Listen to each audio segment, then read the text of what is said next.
the life. This is the kind of stuff that we have in these heroic mythologies.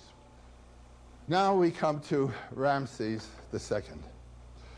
If Moses was, as Freud suggests, a member of the court of Akhenaten, then the Exodus must have taken place around 1358. This is the death of Akhenaten. That's the earliest date anybody's ever proposed for the Exodus. In the book of Exodus, the Pharaoh who is impugned there is probably, it seems to be, Ramses II. Ramses' dates are about 1305 to 1234 or 36.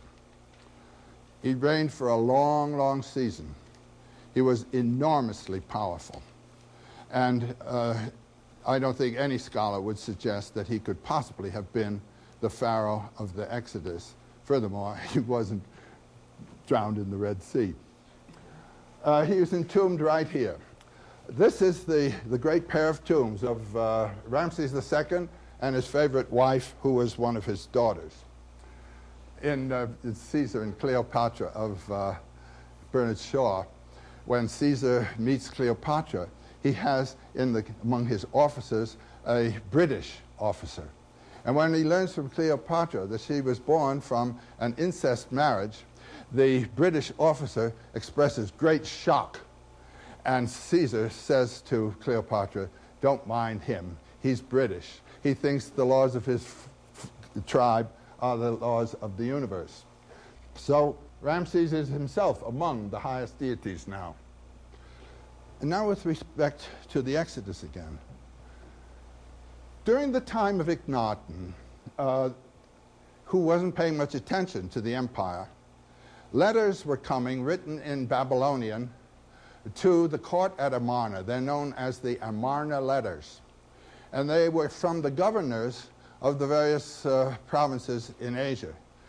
They were complaining that their provinces were being invaded by Bedouins from the desert, who were sometimes called Habiru. And it is suggested this is certainly the first appearance of the word in writing, and that these were tribes of the kind that then are associated with the Mosaic history. So that there were invasions taking place at the time of Akhenaten. The Exodus, as I say, is generally associated in the biblical tradition with the time of Ramses, which is very much later, 1234. But nobody can possibly believe that anything like that happened at the time of Ramses. There's another pharaoh, Merneptah, who follows, and from the dates around 1234 to 1220, he was a weak pharaoh, actually physically ill, and died very young. And here is his tomb. This may, if there was anything like the Exodus, this may have been the Pharaoh of the Exodus. Now we come to this musing problem of crossing the waters of the Red Sea. Now, is this to be interpreted as a mythological event, as a spiritual symbol of some kind, or is it a fact?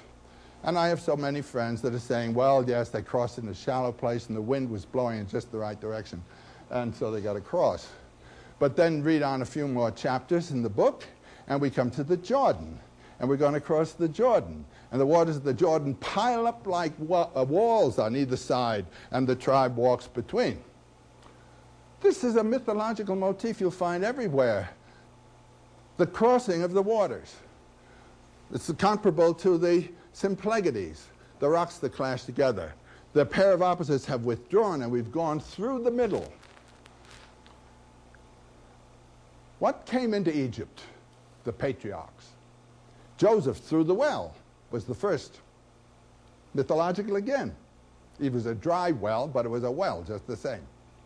And so we come in through water, and we go out through water. When you have this in and out in a mythology, try to see what came in and what went out, and then you'll find what the mystical value is. What came in were the patriarchs, what went out were the people. That is the great thing that coalesced and came to knowledge of itself in Egypt, in the land of mud, in the land of suffering, in the abyss. And Moses was not the hero.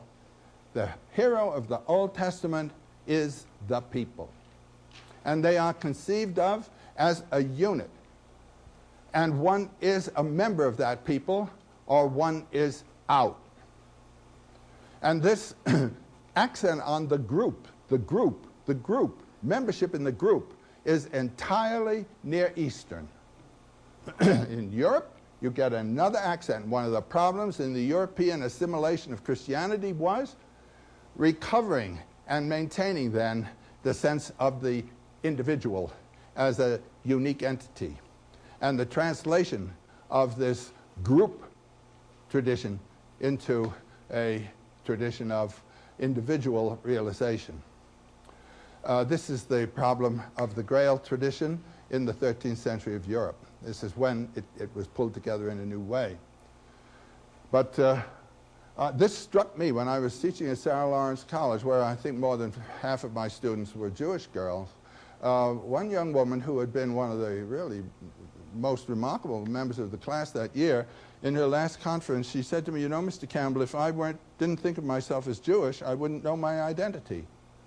I was stunned. I said, "Rachel, what are you saying?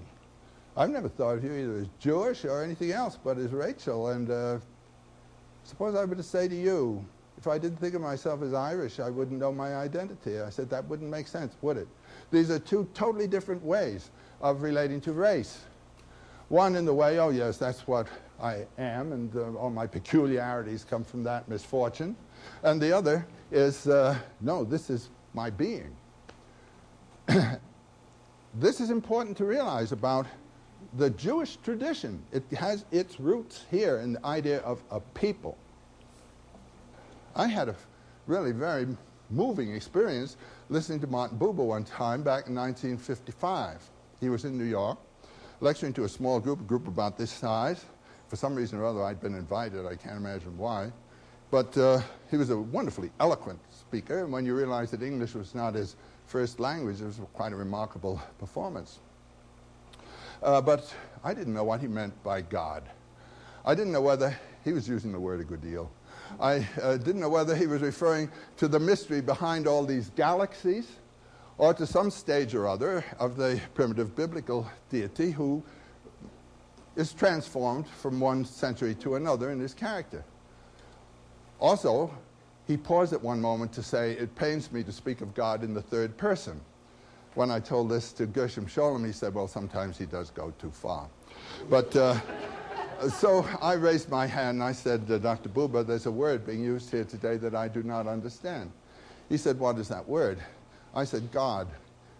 You can imagine, "You don't know what God means." I said, "I don't know what you mean by God. You're telling us God has hidden his face. Nobody sees him today. I've just come from India, where people are experiencing the face of God all the time." So what did he say? "Do you mean to compare?" That finished that for me. It was even so outrageous that the MC cut in. He said, "No, Doctor, Mr. Campbell just wants to know what you mean." So he said, "Well, we all have to come out of our exile in our own way. But the Indians aren't in exile, because the God's right in here." These are the differences that have to be recognized when you're talking cross-culturally about religions in terms of comparative religions. Compare, yes, I do compare. It's my job. Those are different ideas.